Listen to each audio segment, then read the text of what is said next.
Hello friends, இப்போ என்ன பார்க்க போகிறோம்னா டேக்ஸ். யூடியூப்பில் வீடியோ அப்லோட் பண்ணிட்டு இருப்பீங்க. அப்லோட் பண்ணிட்டு அது டேக்ஸ் அடிக்காமல் இருப்பீங்க. அந்த டேக்ஸ் அடிக்கிறதுக்கு போயிட்டு யூடியூப்பில் போயிட்டு நல்லா தேடிக்கிட்டே இருப்பீங்க. டேக்ஸ் எப்படா அடித்து தொலைக்க போகிறோமான்னு சொல்லிட்டு. அப்புறமேட்டுக்கு குரோமில் வந்துட்டு ஒரே ஒரு வெப்சைட் இருக்குது. அந்த வெப்சைட் உள்ளே போனீங்கன்னா டேக்ஸ் சிம்பிளாக அடிச்சிக்கலாம். அதை காப்பி பண்ணிட்டு அப்படி சிம்பிளாக அடிக்கிறது தான். பேஸ்ட் கன் பண்ணி போட்டோம்னா நான் டேக்ஸ் அடிச்ச மாதிரி தான்.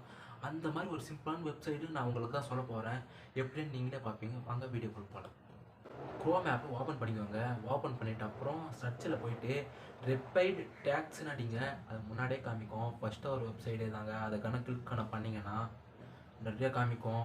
அது உள்ள போயிட்டு ரெட் கலராக ஒன்று இருக்கும். அதை கிளிக் பண்ணிங்கன்னா சர்ச் வந்துடும். அதில் உங்களுக்கு எதை பற்றி போட போகிறீங்கன்னா, இப்போது ஒரு வாலிபால் விளையாட போகிறோம்னு வச்சுக்கோ. அந்த வாலிபால் வீடியோஸ்ன்னு போட்டிங்கன்னா சர்ச் கொடுத்தீங்கன்னா கீழே டேக்ஸ் நிறைய வரும். வாலிபால்ன்ட்டு நிறைய வந்த பிறகு லாஸ்ட்டில் காப்பி வந்துட்டு இருக்கும். அந்த காப்பி பண்ணிக்கிட்டு போயிட்டு க்ரோம் ப்ரௌசரில் போயிட்டு studio.youtube.com அது உள்ள போயிட்டு இந்த டேக்ஸில் போயிட்டு அந்த டேக்ஸ் இப்போ காப்பி பண்ணிங்க இல்லையா, அது போய் பேஸ்ட் பண்ணுங்கள். பேஸ்ட் பண்ணிங்கன்னா ஃபுல்லாக வந்துடும். உங்களுக்கு அச்சத்து டேக்ஸ் அச்சிடும். ஃபுல்லாக அடிச்சுட்டு பேஸ்ட் பண்ணிங்கன்னா முடிஞ்சிடும். அவ்வளோதான். சேவன் கொடுத்துக்கோங்க. சேவன் கொடுத்துட்டு சிம்பிளாக முடிஞ்சிடும். அவ்வளோதாங்க. இந்த சிம்பிளான வார்த்தை விட்டு எல்லோரும் யூடியூப்பில் போயிட்டு தேடி டேக் அடிச்சு நிற்பீங்க. அதெல்லாம் விட்டு இந்த சிம்பிளான வைப்பாருங்க.